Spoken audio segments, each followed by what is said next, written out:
ganito yung pagtanim namin guys, mano-mano, pero mas mabilis itong ganito kaysa yung machine, kasi yung machine hindi maganda yung pagkatanim, kaya nagmano-mano na lang kami.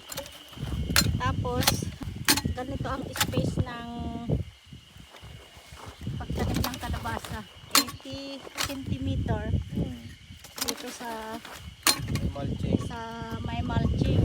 Tapos dito naman sa pagitan ng mulching saka ito 3 meter and 30 cm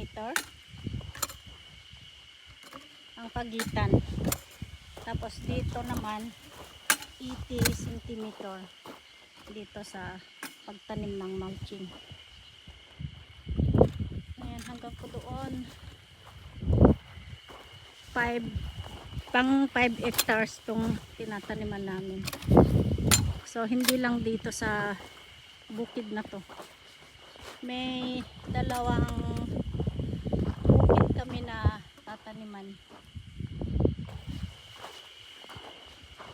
Ayan, so etong nandito 2.5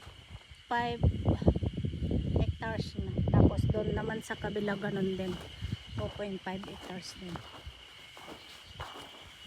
Ayan. Tapos ito guys, kaya kami naglalagay ng mulching para nagmumoy siya, para palaging basa itong lupa. Saka itong ginagamit naming plastic,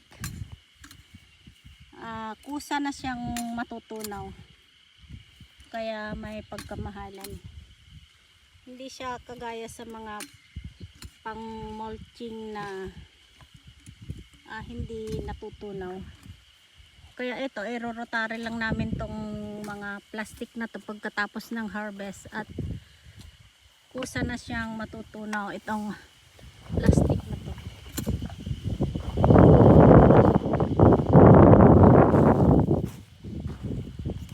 Tapos hindi na rin kailangan ng patubig dahil meron na siyang mulching kahit wala pong ulan. Tapos dito kami naglalagay ng mga